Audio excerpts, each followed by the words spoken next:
এই সকাল সকাল কি ভাল লাগে? আব্বা আবার কার বিচার করতে ডাকতেছে? এটা কম করেছে আর বিচার আমাকে করতে হবে। আরে হ্যাঁ, আব্বার তো মনে হয় বয়স হয়েছে, বিচার আচার করতে আর পারতেছ না, তাই বিচার আচার আমাকে রাতে দিয়ে দিচ্ছে। মেম্বার, হজে তো গেলাম, হজে যায় খেজুর বাগানে ঢুকলাম। সে খেজুর কি এটা 1.5 কেজি ওজনে, একটা খালাম জানটা পুরো ঠান্ডা হয়ে গেছে।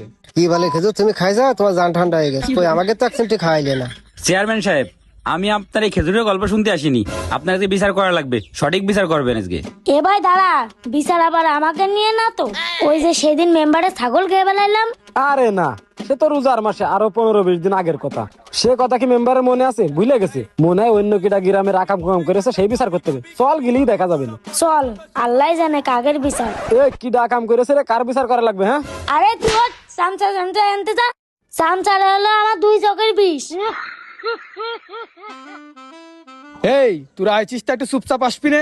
তোর বাপ রয়েছে এখানে বসে, একটু ভদ্রভাবে কথা বলবি নে? কি ভদ্রতার সাথে কথা কব? ঘুমের তো উঠি 12টার সময়, আজকে 10টার সময় উঠা লাগলো। কি ডায় কাম করেছে ওরে আগে ঠেঙাবো, তারপরে অন্য কথা। বড় ভাই, আব্বা যে সৌদিতে মুগুর নেছে, ওটা না নেছে ভুল কাজ করলাম না, এখন যাই নেসবো। হ্যাঁ যা যা, নিয়ে দিন লাঠিটা নিয়ে আয়। এই তারা এই পাঙ্কু ভয় কেন ভাই? আর কই সে শালা কই আকাম করেছে কিটা ওটার আগে ঠেঙানি? কই কোন দেশে? এই আকাম তো তোরা দুই ভাই করেছি, ঠেঙানি তো তোকে দুজনে দেবো। মিজান, আমার ঘুম কিন্তু 12টায় ভেঙে, সেখানে 10টায় ভেঙে এখানে আইছি। তোর কপালে কিন্তু শনি উঠে গেছে। বুড়ো মরি যে বিশাল যাই রো। মিজান, শুধু আমার আব্বা হজ করে এসে, আমার আব্বা এখন আজি, এই জন্য তোরে কিছু কলাম না।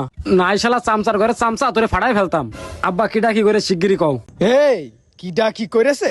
তোরা মেম্বারের ট্যাঙাদারি ছাগল চুরি করে আবার মেম্বাররাই বুঝ করে খাওয়াইছিস? কি তোরা? চেয়ারম্যান সাহেব, তুমি আর কটক তাছে ডবল 0 ওই দুধ